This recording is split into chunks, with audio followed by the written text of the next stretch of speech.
The Alpha's roar shook the chandeliers. 3 hours. 3 endless hours of his heir's cries echoing through the marble halls. Warriors flinched, servants wept. Even the moon seemed to hide behind the clouds. And then, a sound no one expected. Footsteps, soft, bare. A poor Omega girl stepped forward from the crowd, her hands trembling, her eyes wide with something both foolish and holy. "Stop her," the Beta barked. But before the guards could move, she whispered, "Let me try." The hall went still. Alpha Raiden Voss, the conqueror of 1,000 battles, could only stare as the girl crossed the floor toward him. Her scent was of lavender and smoke, the kind that didn't beg, but dared. Without waiting for permission, she took the crying pup from his arms. The court gasped, horror rippling like thunder through the crowd. She held the child close and began to hum, a low, trembling lullaby, ancient, lunar, forbidden. Within seconds, the cries faltered. The pup's little fists unclenched, his breathing softened. Then, silence. The entire castle froze. Raiden's chest heaved, the weight of command forgotten. The Omega lifted her gaze to his, eyes wet but fearless. "He wasn't sick, Alpha," she whispered. "He was lonely. He could feel your grief." And just like that, the mightiest Alpha in the North felt his world crack open, not from battle, but from tenderness. For the first time in years, he bowed his head. Chapter 1. The Unending Wail. The cry split the night like a blade. It wasn't a newborn's soft sob. It was a storm, raw and wild, echoing through the stone ribs of Moonfang Castle until even the torches seemed to flicker with unease. Servants ran like shadows between the halls carrying milk, warm blankets, and whispered prayers. Yet nothing worked. The Alpha's heir, barely 6 weeks old, cried as if the world itself had betrayed him. Alpha Raiden Voss stood at the center of the chaos, fists clenched, eyes like dark steel. His chest rose and fell in harsh rhythm, every breath scraping against the wall of pride that had long protected him. For 3 endless hours, the sound had clawed through his composure, shredding what remained of his patience. "Try again," he ordered, voice low but trembling with restrained fury. "Yes, Alpha," murmured the nursemaid, her hands shaking as she took the pup in her arms. She rocked the child gently, whispering lullabies, her scent sweet with fear. But the baby only screamed louder, as though rejecting the very world that held him. By the time the moon reached its peak, the great halls of Silvercrest had fallen into a kind of stunned exhaustion. The warriors in the corridor stood still, heads bowed, afraid to breathe too loudly. Even the Beta dared not speak. "He's supposed to be strong," Raiden thought bitterly, staring at the cradle that refused to hold peace. "My son, my heir, my bloodline." But the cries pierced deeper. Each wail sounded too much like loss, too much like her. Luna Sarah's name pulsed in his chest like an open wound. She had died bringing this child into the world, her last words a whisper of apology. Since then, every cry from his son had sounded like a ghost calling his name.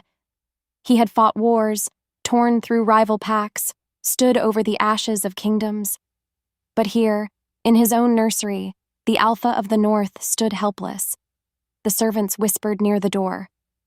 "Perhaps it's a curse," one muttered, "for the Luna's blood spilled under the red moon." Another shushed her, but the word curse had already reached Raiden's ears. He turned slowly. "Who said that?" The air thickened. No one answered. "Speak!" His roar shook the chandeliers. The child wailed harder, the sound nearly cracking through the stone itself. For a heartbeat, the Alpha's face twisted with something beyond anger, something closer to fear. "Why can't I stop it?" The nursemaid knelt, trembling. "Alpha, maybe he feels something. Maybe..." "Enough!" Raiden's tone was a blade's edge. "Leave." One by one, the servants fled the chamber, leaving him alone with the child and the echo of his failure. As silence settled, Save for the soft, ragged cries, Raiden moved closer. He hesitated before the cradle, his massive hands hovering, unsure how to touch something so fragile. He could crush bones with those hands. Command armies, but not this. Not this small, crying life. "Stop," he whispered hoarsely, his voice cracking for the first time in years. "Please, stop!" The pup's tiny fist reached upward, catching the edge of his cloak. For an instant, the alpha froze because of that warmth, that tiny, fragile grip. And then the cry broke into a hiccup, a single breath of quiet. But before Raiden could exhale, the wail began again. Sharper, louder, desperate. He turned away, jaw tight, eyes burning. Beneath the moonlight spilling through the arched window, his shadow stretched across the room, tall, unyielding, but fractured down the middle.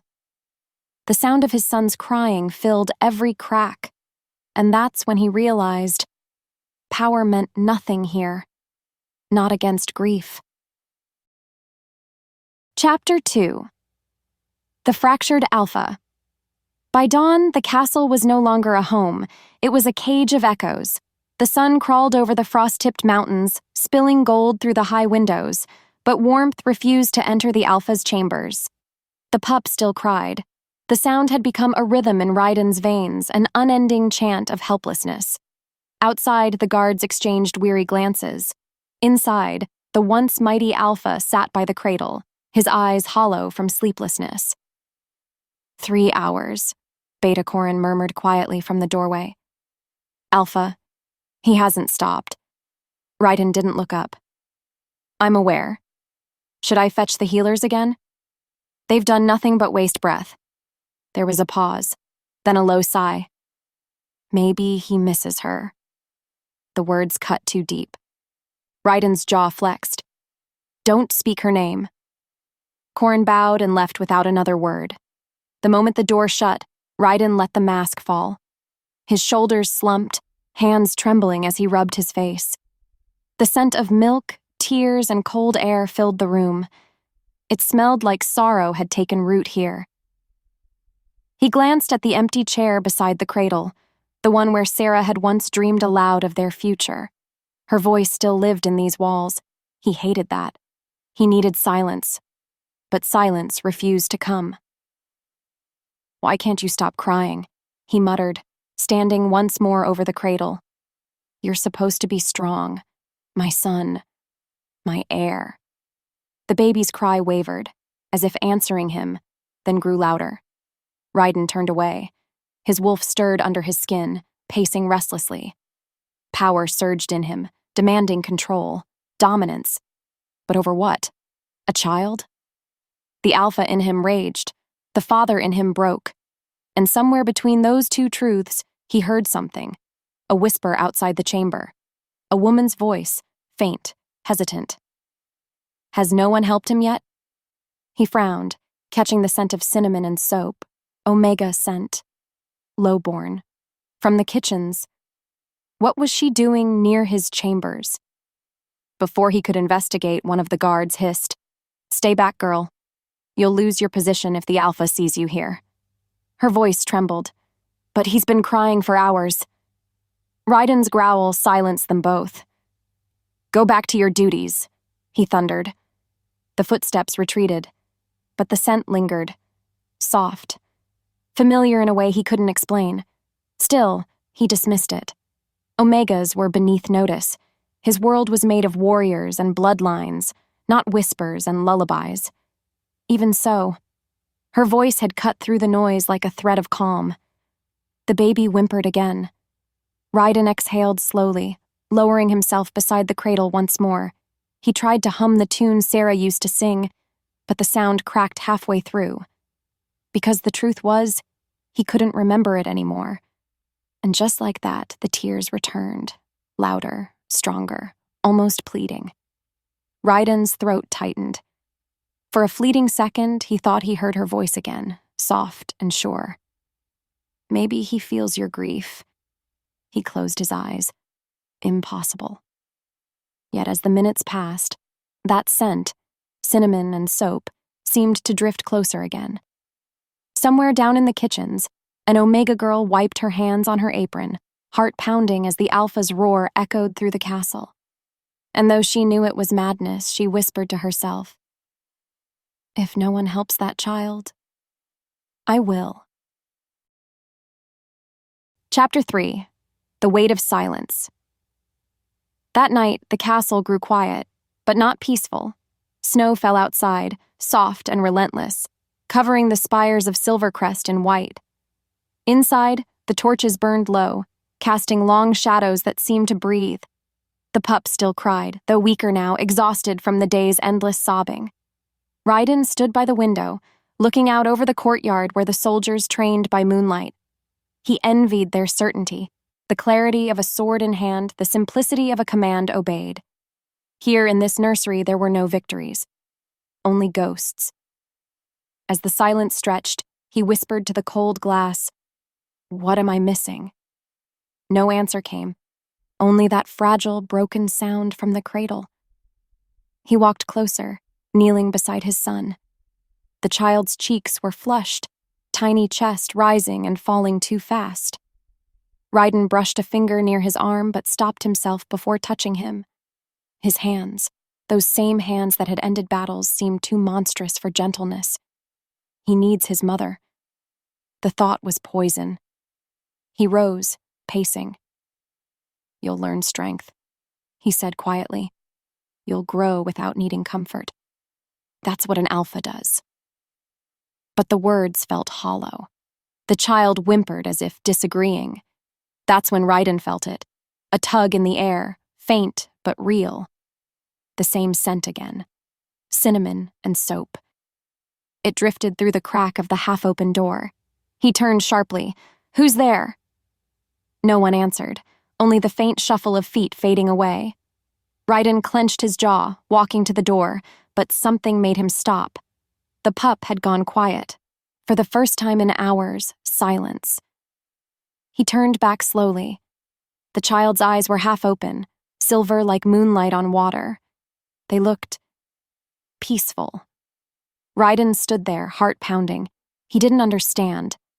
But in that moment, beneath the falling snow, the dying firelight, and the ghost of a scent not his own, something inside him shifted. He realized the silence wasn't victory. It was warning. Because silence, in Moonfang Castle, never lasted long. And somewhere below, an Omega girl was already making a choice that would change everything. Chapter 4. The Girl Beneath the Stairs. The cry reached even the kitchens. It rolled down through stone corridors, trembling through pots and pans until the very spoons rattled in their jars. Lyra froze mid-stir, the ladle dripping stew back into the pot.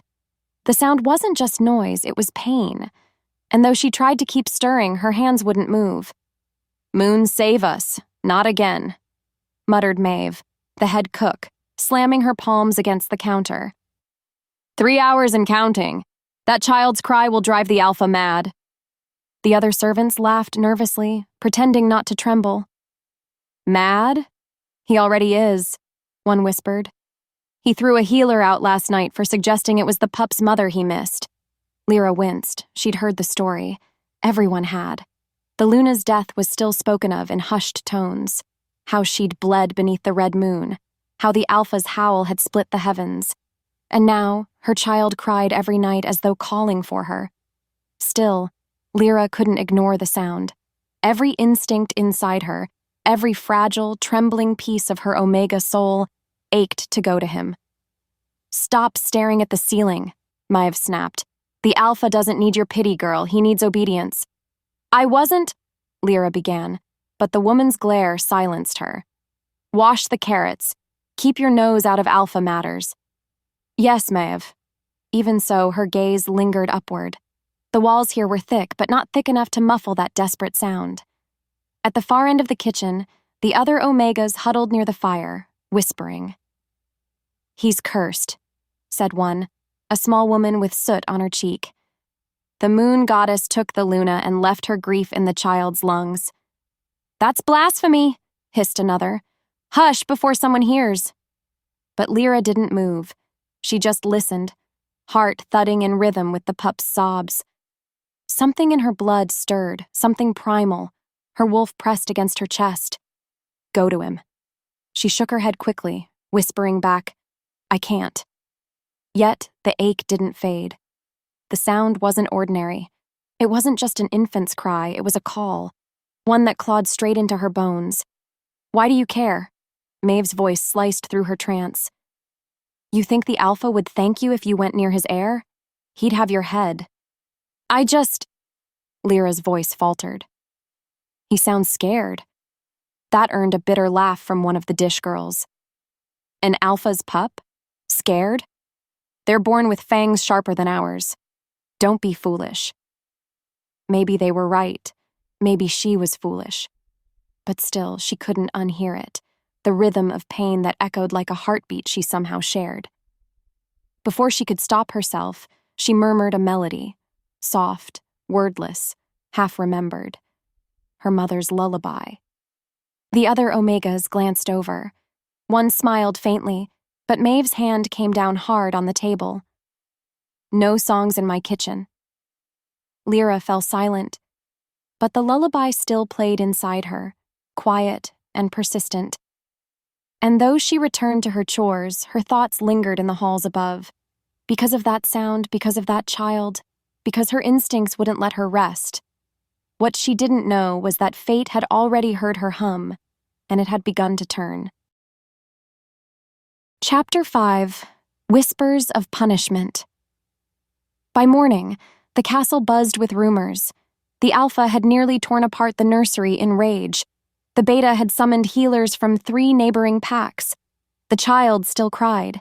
And now, people whispered that anyone who failed to quiet him would be banished. Lyra tried to ignore it, but fear spread like spilled wine through the kitchen. Did you hear? He threatened the guards, Maev hissed. Said if his son doesn't rest tonight, heads will roll. That can't be true, someone muttered. Oh, it's true, Maev said grimly. And you, girl, she pointed at Lyra, keep your mouth shut and your head down. The Alpha's wrath is no joke. Yes, Maev. Still, Lyra's pulse raced. Because the more they spoke of his fury, the louder the baby's cry grew in her mind. High, sharp, endless. It was as if she could feel it echoing through her chest. She tried scrubbing dishes, but her hands shook. She tried peeling vegetables, but her knife slipped. Everything around her blurred beneath the rhythm of that sound. Lyra, Maeve barked, focus. Sorry. But how could she focus when every instinct screamed that the pup needed her, that something unseen was wrong? That night, as the fires dimmed, she lingered by the staircase leading upward. The castle above loomed like a beast, vast, cold, forbidden. Omegas were never to ascend beyond the servants' floor. Still, she looked up. You're not thinking what I think you're thinking, whispered a stable hand behind her. Lyra startled. What? You keep staring up there every time the pup cries. Don't. You'll get yourself killed. I wouldn't. But her voice faltered, because she would, and maybe she already knew it. The man sighed. You're too soft, Lyra. The world doesn't reward softness. He turned away, but she stood there long after he left, eyes tracing the stairs. The sound drifted down again, thin, trembling, weak now. Something inside her broke, because it wasn't just the pup she heard anymore. It was the Luna's memory, her mother's song. Every heartbeat of loss that ever whispered through the moon goddess's children. And the longer she listened, the clearer it became. If no one went to him, he would cry until his voice gave out, because he wasn't crying from hunger. He was crying from loneliness. And maybe, just maybe, from grief. Chapter 6. The Choice to Disobey. The Alpha's roar shook the castle. It happened just before midnight, a sound that tore through stone and bone alike. Lyra dropped the stack of plates she was carrying. They shattered across the floor. But no one yelled. No one moved. The servants froze, pale and trembling. "Again?" whispered someone. "Worse," said Maev. "He's losing control." The pup's cries joined the alpha's rage, two wails merging into one storm of sound. Lyra's heart pounded. She didn't even realize she was moving until she stood at the bottom of the grand staircase, her apron clutched in one hand. The other Omegas stared in horror. "Don't!" Maev hissed. "He'll destroy you." "I can't stay here. Lyra!" But she was already climbing. The marble steps were cold beneath her bare feet, each one gleaming under torchlight. With every step, the cry grew louder, piercing, desperate, like a heartbeat against her skull. By the time she reached the upper landing, her whole body was trembling. Guards stood by the corridor ahead, their faces grim. "You shouldn't be here," one warned. "I just want to help," she said softly. "Please." "Help?" He barked a bitter laugh. "Help an alpha's heir? You're an Omega. Touch him and you'll die." She met his gaze, eyes steady. "Then let me die trying." Before they could react, she slipped past them, heart hammering. The corridor stretched long and silver, lined with banners that bore the crest of the Silver Crest Pack, the same crest she'd cleaned 1,000 times from plates in the kitchen. Yet up close, it looked different. Heavy. Sacred. As she neared the double doors of the nursery, the sound struck her full force, a raw cry that shook her bones. Her instincts surged. Her wolf pressed forward, fierce and maternal. Without thinking, she pushed open the door. Inside, chaos reigned. Servants scattered like frightened birds.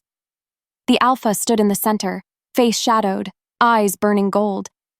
The child wailed in his arms, tiny body rigid with exhaustion. For a moment, time stopped. Every gaze turned to her. Every breath stilled. Lyra didn't know what scared her more, the silence that followed, or the fire in his eyes. But her voice didn't shake when she whispered, "Alpha, let me try." Chapter 7. The Throne Room of Fury. The sound hit her first. Low, guttural, wild. It wasn't the pup's cry this time, it was his. Alpha Raiden's roar cracked through the grand hall like thunder-splitting stone. Servants dropped to their knees. Guards stiffened. Even the fire in the torches shuddered, their flames bowing low. The pup screamed louder, a fragile echo tangled with his father's rage. Lyra froze in the doorway, breath caught in her throat. The air itself seemed to bend beneath the alpha's power. It pressed against her chest, hot and heavy, like invisible hands warning her to turn back. But she didn't. She couldn't. Her feet moved on instinct, one trembling step, then another, while the marble floor reflected her small frame in its polished surface. Every inch she crossed felt like a sin. At the far end, Raiden stood before the throne, cloak dark as night, eyes burning molten gold. His son writhed in his arms, tiny fists clenched, face red with exhaustion. The alpha's jaw tightened as he snarled at his staff. 3 hours, his voice boomed. 3 hours, and none of you can silence him. We tried, Alpha, whimpered the head healer. He will not rest. Then he will learn, Raiden barked, his fangs flashing. Even heirs must obey their Alpha. Gasps swept through the room. But what frightened them most wasn't the words. It was the crack in his voice, because grief sounded too much like fury. Lyra's heart hammered. He's breaking. Before she could think, the door creaked behind her. All eyes swung her way. An Omega, covered in flour and kitchen ash, standing where no Omega should ever stand. The guards stiffened. The betas whispered. Someone hissed, "Get her out." Yet she didn't move. Her voice came soft, trembling, but it carried. Alpha. Raiden turned, and for a moment she saw the storm inside him, a man made of power and ruin. Who are you? He demanded. I am Lyra, she whispered. From the kitchens. You dare enter this hall. His growl rolled through the air, vibrating in her ribs. The pup wailed harder. and something in her snapped. Before she could stop herself, she said the words that sealed her fate. "Then let me help." The hall fell silent. Chapter 8. Let me try. No one breathed. The Alpha's gaze locked on her, a predator studying prey. Lyra's legs nearly gave out, but her wolf pushed forward, whispering through the bond of instinct. "Don't look away." So she didn't. "I beg your forgiveness, Alpha," she said softly, "but he's in pain. Let me try." Gasps rippled through the court. One beta stepped forward, voice sharp. "She can't. It's forbidden for an Omega to touch royal blood." Another added, "She'll taint the heir's scent." Lyra's pulse raced, but she lifted her chin. "Then banish me after. Just let me try before he breaks." Raiden's growl deepened. "You think my son is weak?" "I think he's lonely," she said, surprising even herself. "He can feel your anger." For a heartbeat, the Alpha didn't move. His chest rose once, twice, and the fury in his eyes flickered. Exhaustion crept in where rage had lived. Finally, he spoke, hoarse, dangerous. "If you fail—" "I know," she said. Without another word, she stepped closer. The crowd parted, fear and disbelief chasing her shadow. The distance between them closed, one breath at a time. When she reached the throne, she stopped. Her eyes dropped to the crying child in his arms. His tiny face was flushed, his breaths ragged. She raised her hands slowly. "May I?" Raiden hesitated. The hall waited. The pup screamed. And then, he let go. The child slid into her arms, weightless yet heavy with the power of every gaze upon them. The instant her skin brushed his, warmth surged through her veins. Her wolf gasped awake inside her, whispering, "Moon above." "He's so small." She rocked him gently, the way her mother once had when storms raged over their old village. The room blurred. She saw only him. Her lips parted, and before fear could stop her, she began to hum.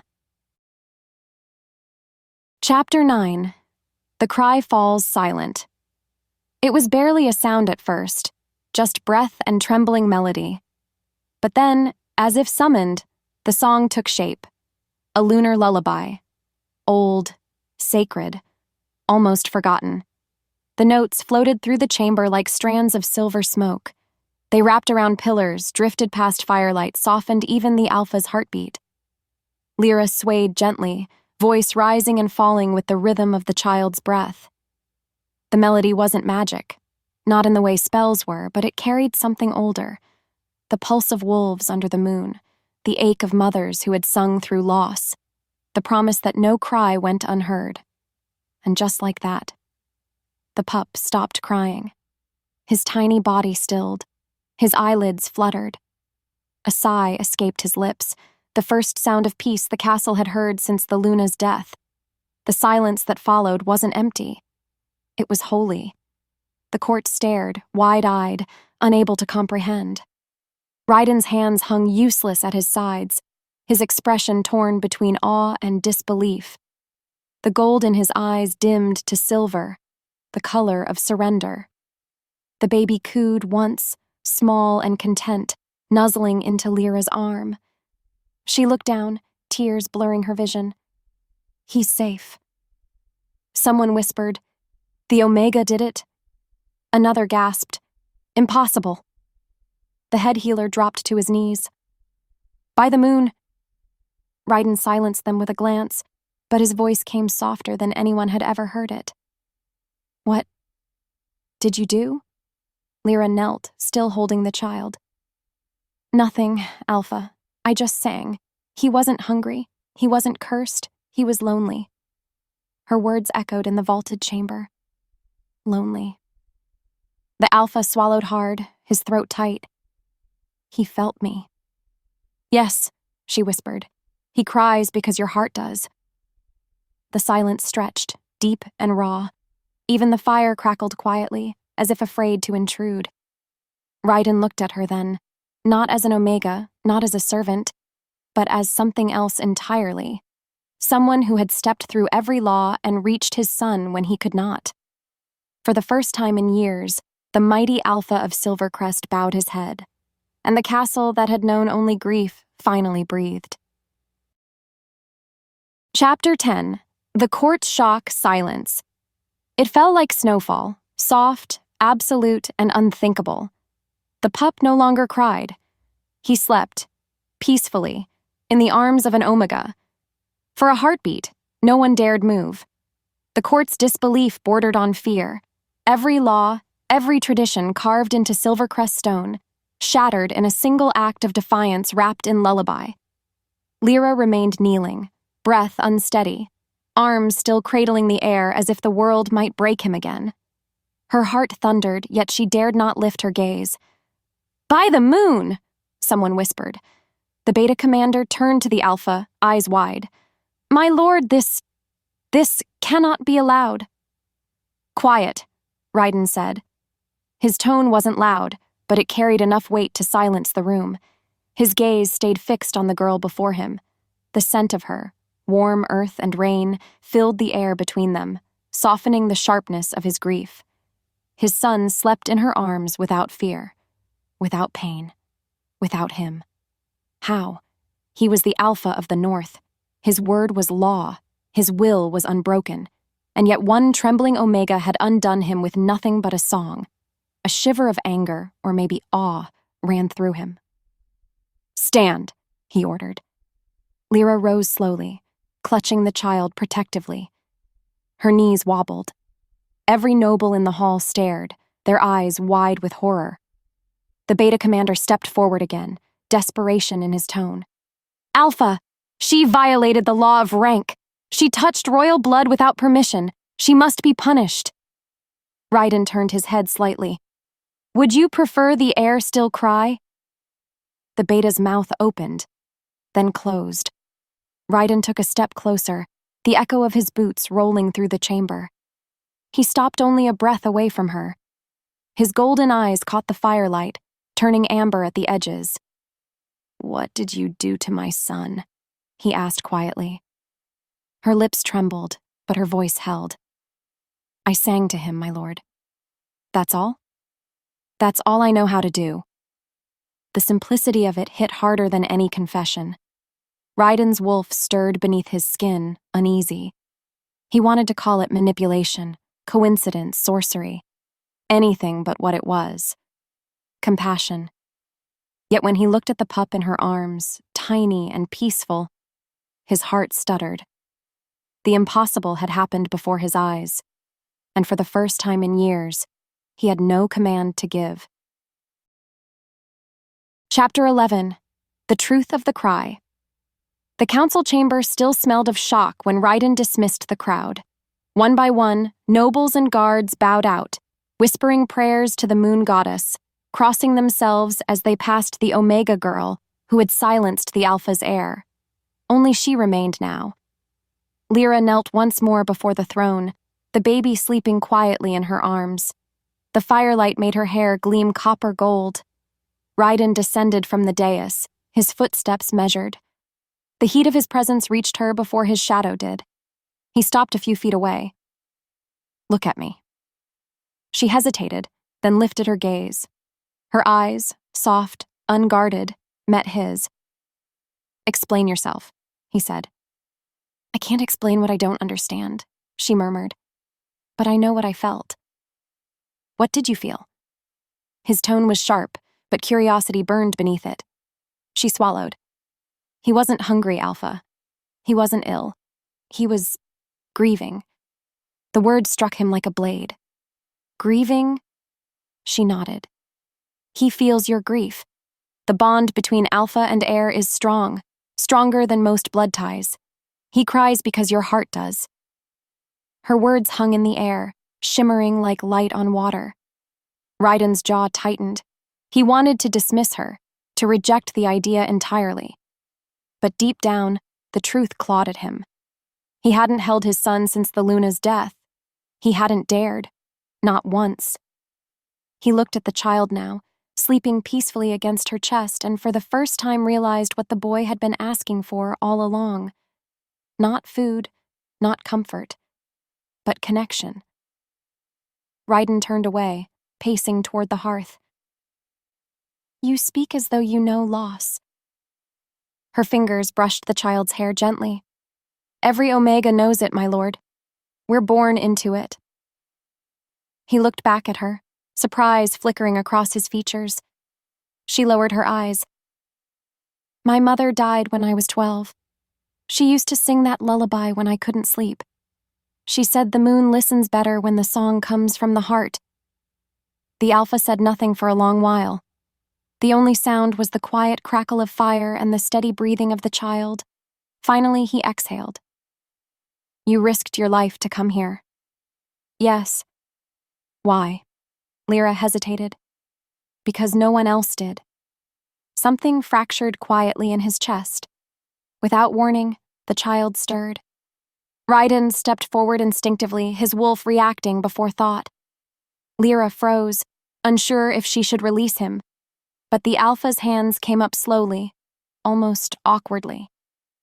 May I? He asked. The court would have fainted if they'd heard him. But here, in the quiet, only she nodded and handed him the child. His son's warmth seeped through his armor of grief. The pup nuzzled into his father's chest, still half asleep. Ryden's throat tightened. Peace, Lyra whispered softly, is not weakness, Alpha. He looked down at her. You think you know peace? No, she said, but I know what breaks it. The truth settled between them, heavy and undeniable. And for the first time since the Luna's death, Ryden's wolf stopped pacing. Chapter 12. The Tear. He hid that night. The castle slept for the first time in months. Snow drifted against the window panes.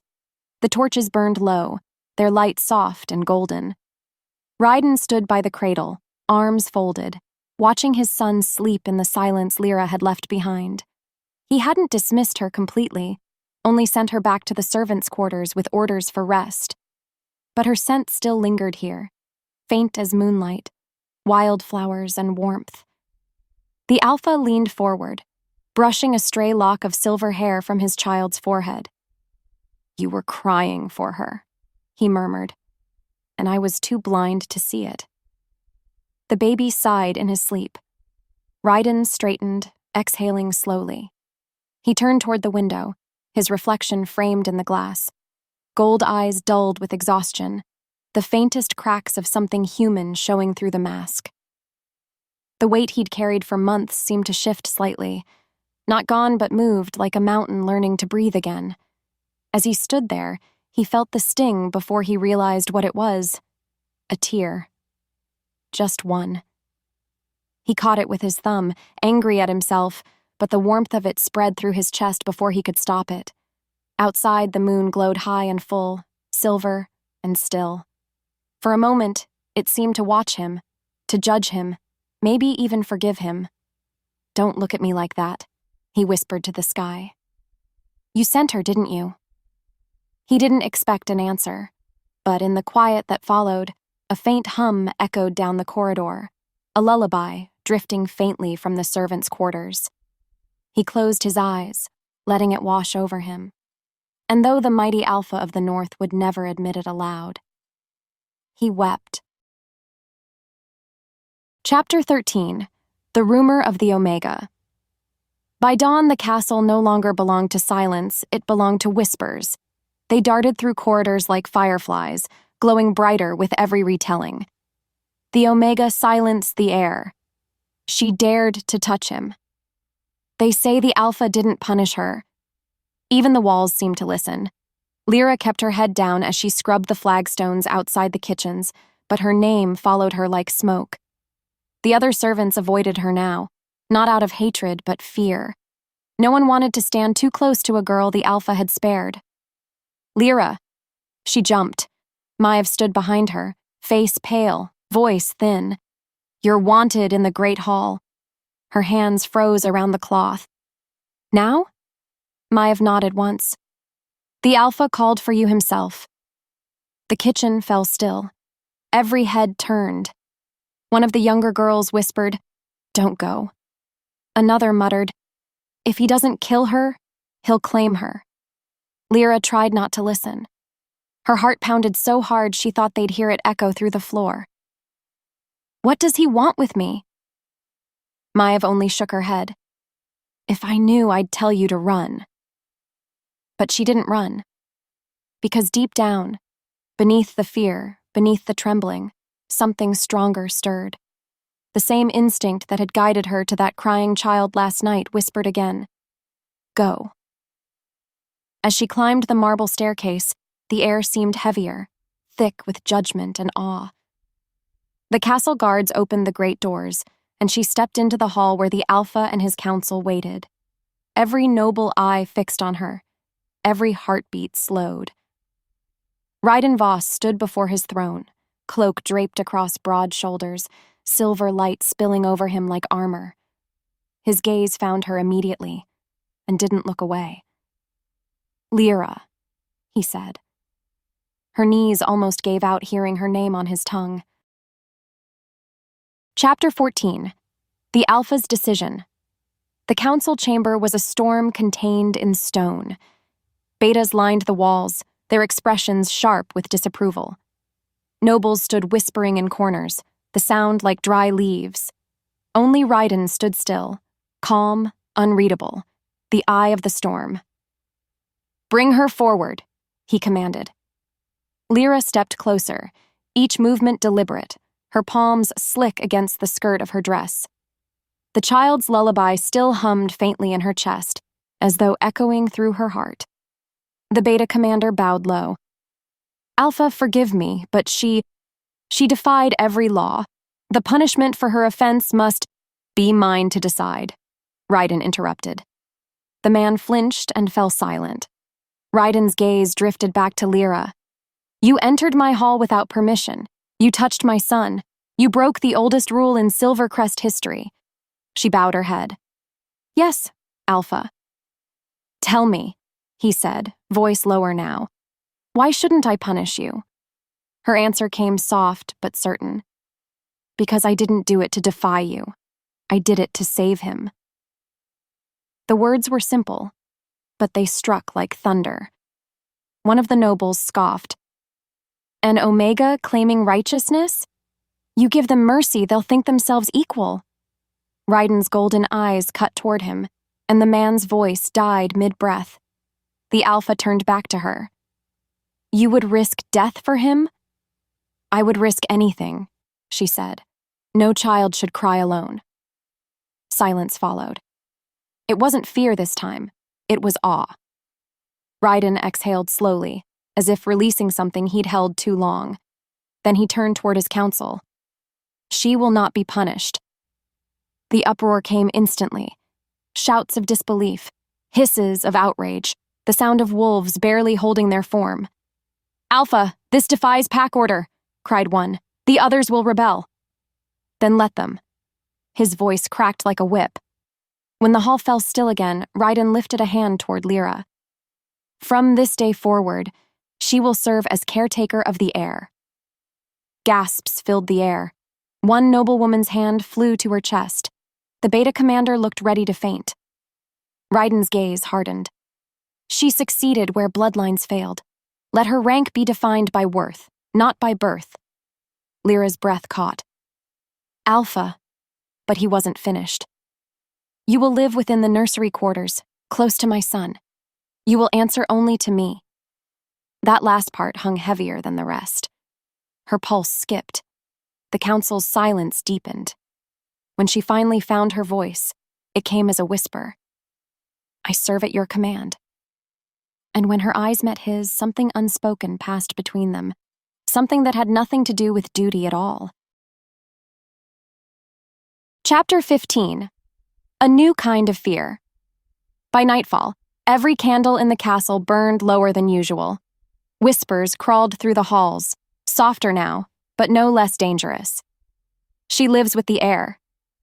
The Alpha trusts her. He looks at her differently. Lyra heard it all. The nursery was quiet, the pup sleeping peacefully in his cradle. She sat beside him, watching the faint rise and fall of his chest. Every so often, she hummed under her breath, too softly for anyone else to hear.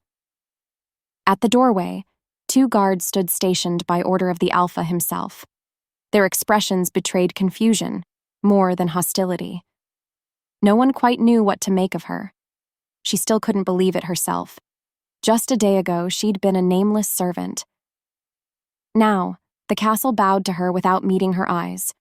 Fear had changed its shape. It no longer came from punishment. It came from importance. Because the higher she was lifted, the further she could fall. Does he still sleep?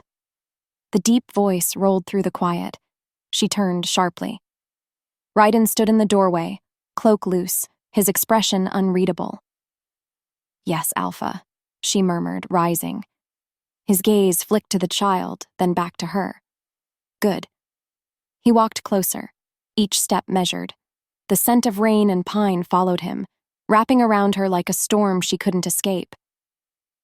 "He doesn't cry in your presence," Raiden said softly, almost to himself. "Not once." Lyra swallowed. "Maybe he feels safe." His eyes lifted to hers. "And you? Do you feel safe here?" The question caught her off guard. "Should I not?" "That depends," he said, voice low. "On whether you trust the one guarding you." Her pulse stuttered. "Do you mean you?" He gave a faint smile, more shadow than warmth. "There's no one else I'd trust him with. Or you." The words hung between them, thick with something neither dared name. A gust of wind brushed through the window, carrying the faint howl of distant wolves. Raiden turned toward the cradle, his hand resting on the carved edge. The moonlight painted silver across his hair. Lyra watched him silently. The proud, untouchable Alpha looked almost human in that light. "Rest," he said finally, his tone gentle now. "You've done enough for one lifetime." She bowed her head. "Yes, Alpha." But as he turned to leave, her voice slipped out, barely audible, trembling. "Why me?" He paused. Without turning, he said, "Because when everyone else heard a cry, you heard a heart." Then he was gone. Lyra stood in the quiet nursery, the moonlight spilling like silver silk across her hands. The pup sighed in his sleep, and though she didn't know why, her own eyes stung with tears. Because something inside her whispered that this peace would not last. That love, in a castle built on power, was the most dangerous thing of all. Chapter 16. The Night of Storms. The storm came without warning. Lightning ripped open the sky, flashing white across the towers of Silvercrest Castle. Thunder followed, shaking the walls until dust rained from the rafters. Lyra woke to the pup's cry, thin, weak, and unfamiliar. It wasn't the loud wail of hunger. It was softer, rasping, frightened. She rushed to the cradle. The child's skin was burning hot, his breaths shallow. Sweat glistened across his tiny forehead. "No, no," she whispered, pressing a hand to his chest. His heartbeat fluttered like a trapped bird. Within moments, the healers filled the room. Herbs, ointments, spells whispered under trembling breaths. None of it worked. "The fever worsens," cried the eldest healer. "It's beyond mortal cure." Raiden stormed into the nursery, cloak drenched from rain. "What happened?" "My lord," the healer stammered. "We've done all we can." The Alpha's eyes went wild. "You call this all?" He slammed a hand against the wall, the thunder outside echoing his rage. "He's my heir!" The healers fell silent. Fear swallowed the air. Lyra clutched the child close, tears streaking her cheeks. "Please," she whispered to the infant. "Hold on." The wind howled through the broken shutters. Candle flames sputtered and died. For an instant, only lightning lit the room, blue-white, ghostly, merciless. Then the pup's cry faded. "Do something!" Raiden shouted. But no one moved. No one dared. Lyra's voice cracked as she cried, "The moon will hear me!" Every head turned toward her. "What did you say?" Raiden demanded. She met his eyes, trembling but unbroken. The moon hears the cries of wolves when men fail them. Before anyone could stop her, she laid the child on a silver-lined cloth by the window. Moonlight spilled across his body like a blessing waiting to be claimed. Chapter 17, The Moonlight Ritual. The storm outside raged like a beast denied. Lyra knelt beside the child, the window thrown open to the tempest. Rain lashed her face, mingling with tears as she began to sing. The same lullaby, but slower now, older. Each note vibrated with something more than sound. Magic stirred in the air, soft but deep. The heartbeat of the moon herself. "She's invoking the old rite," one healer gasped. "It's forbidden." Raiden stepped forward, torn between fury and desperation. "What are you doing?" Lyra didn't answer. Her voice rose, trembling, as she cut her palm with a shard of silver glass. Blood welled crimson against the pale glow. Then, whispering through the wind, she said, "Moon above, mother of all wolves, bind my breath to his. Take from me what he needs to live." She pressed her hand to the child's chest. Her blood glimmered in the light, then spread, tracing glowing runes across his skin. The silver shimmered, the fever broke. Gasps filled the room. The healers fell to their knees. Raiden's wolf surged within him, half in awe, half in terror.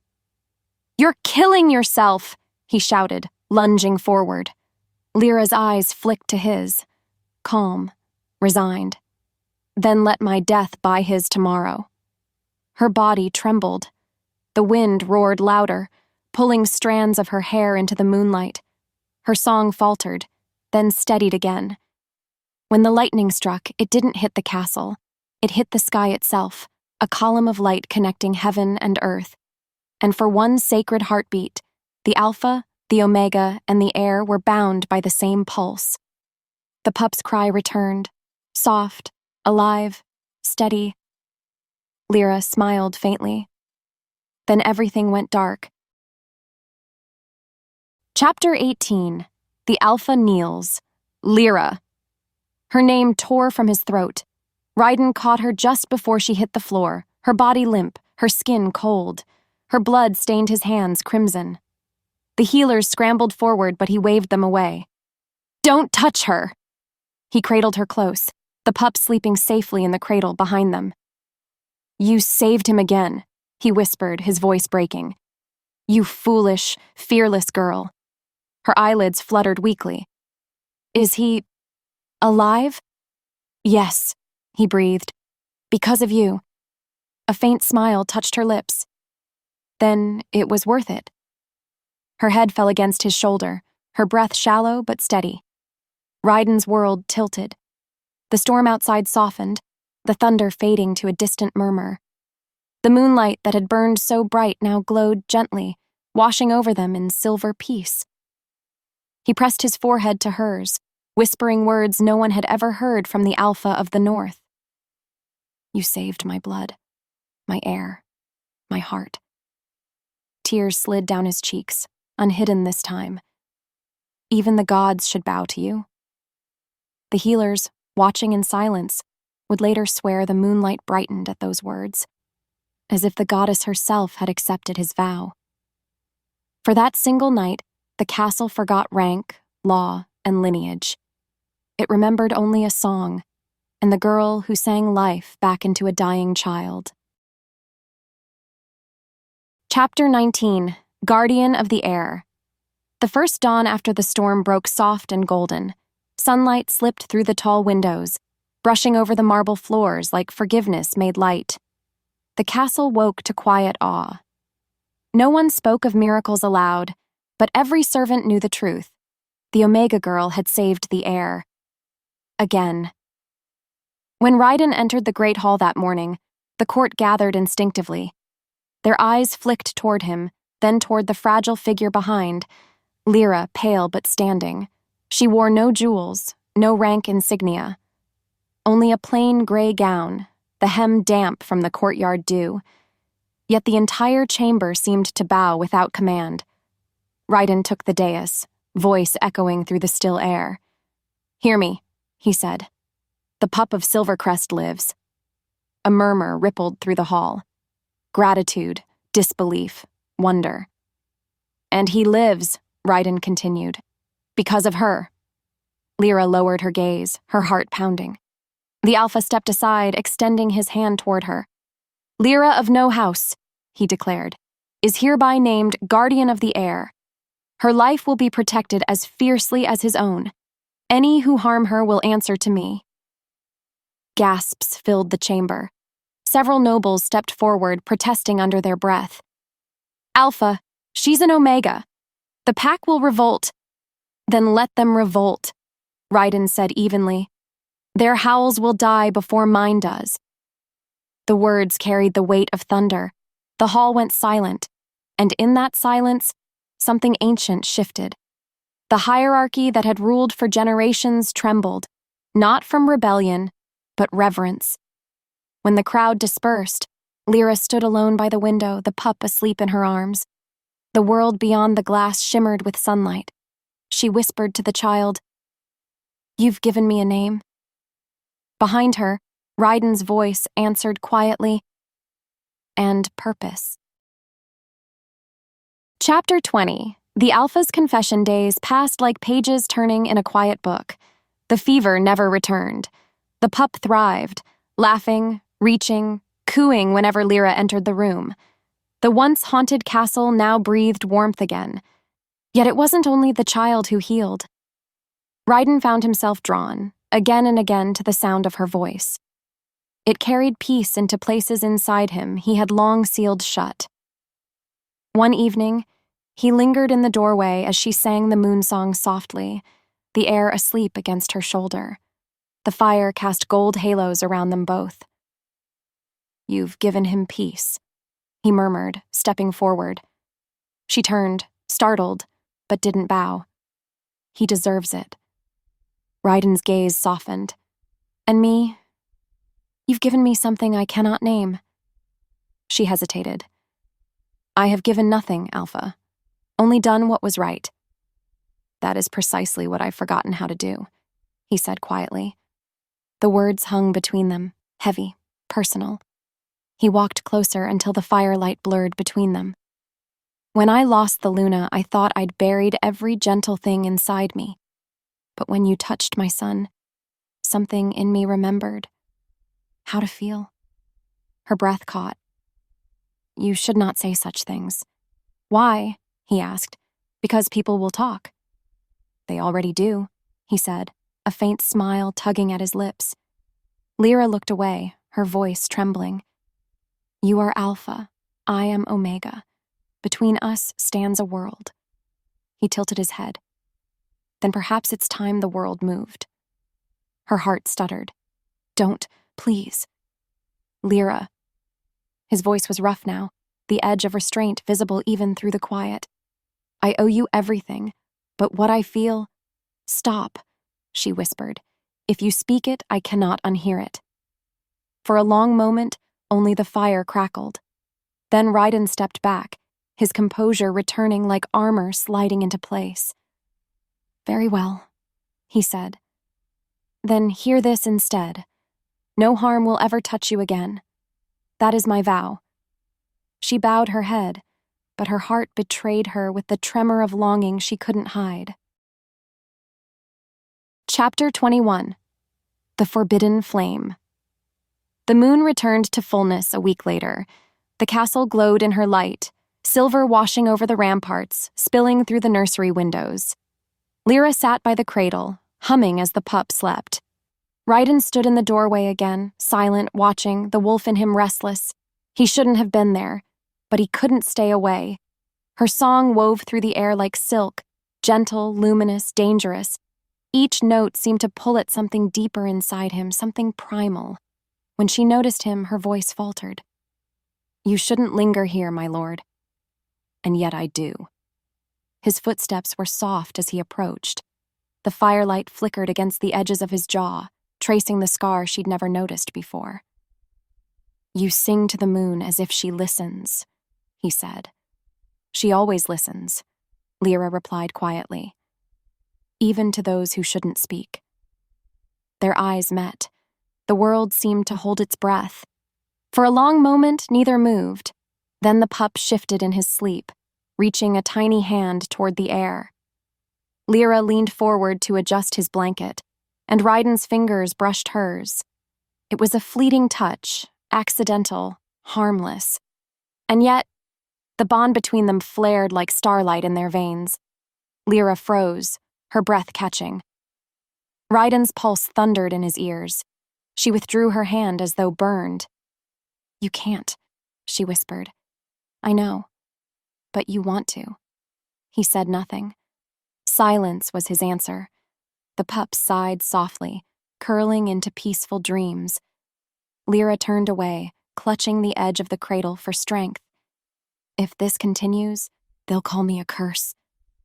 Ryden's voice came low, rough, and final. "Then let them. I've lived under curses before, but never something this worth the risk." The moonlight brightened, spilling silver fire across their faces. Two souls caught between duty and desire, standing on the edge of ruin and rebirth. And somewhere deep within, the goddess herself smiled. Chapter 22. The Castle of Whispers. The castle that once echoed with wails now breathed peace. Where once there were rumors of scandal, now there were whispers of miracle. Servants no longer spoke Lyra's name in fear but in reverence. The Omega who had silenced the air had also silenced the Alpha's grief. The pup grew stronger by the day, laughing easily, sleeping deeply. The healers called it divine intervention. The guards called it witchcraft. But those who had seen the truth in the Alpha's eyes knew better, because the Alpha himself had changed. Ryden walked through the halls no longer as a storm, but as the calm that follows one. His voice, once an instrument of command, had softened. His gaze, once sharp as steel, now carried warmth, the kind that frightened him more than any battle ever had. Each morning, he would find himself standing quietly by the nursery door, watching Lyra cradle his son. Her hair caught the dawn like strands of spun gold, her hum the only sound the boy needed to smile. Even the council noticed. They didn't dare speak of it aloud, but the air between them carried unspoken understanding. Power had shifted. Not through conquest, but compassion. And though no one said it, everyone knew. The Silvercrest pack was changing. Not because of the Alpha's strength, but because of the Omega's heart. Chapter 23, The Song Beneath the Moon. That night, the moon rose high, round and radiant, draped in silver mist. The castle slept beneath her glow, save for one small light in the highest tower. Lyra stood by the open window, the air asleep in her arms. The child's little hand curled around her finger as she began to sing. The melody floated through the air, gentle as breath. It drifted past the stone arches, across the courtyard, into the cold night where wolves howled in distant harmony. Ryden, walking the ramparts below, stopped in his tracks. The sound reached him like a memory, that same lullaby, the song that had once silenced his son, that had once stilled his rage, that had once pulled him back from the edge of despair. He closed his eyes and listened. Each note felt like a confession he could never speak. Every wordless hum held the tenderness he was too proud to show. As he stood beneath the window, moonlight poured over him, and for the first time in years the Alpha bowed his head, not in defeat, but in devotion. He realized then that command could inspire obedience, but only love could inspire loyalty. When the song ended, he whispered into the night, "If the moon herself envies you, I would not blame her." Unseen above, Lyra paused, as if she'd heard his heart instead of his voice. The air stirred in her arms and smiled in his sleep, and somewhere between their heartbeats the old world broke, and a new one was born. Chapter 24. The Alpha's heartbeat days passed. The stormy season ended. Spring returned to Silvercrest, painting the hills in green and gold. In the courtyard, laughter rang, soft, high, innocent.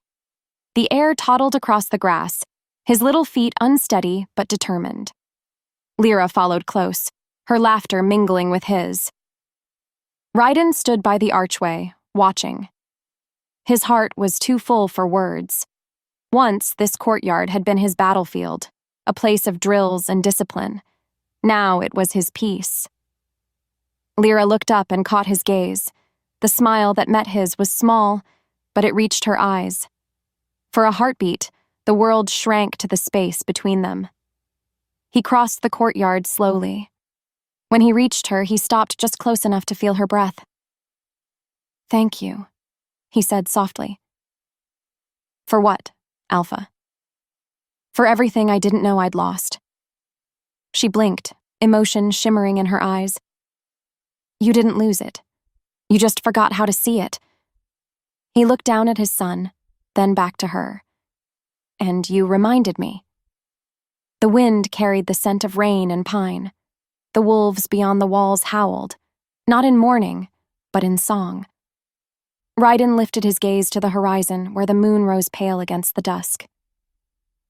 The child stopped crying. He murmured, almost to himself.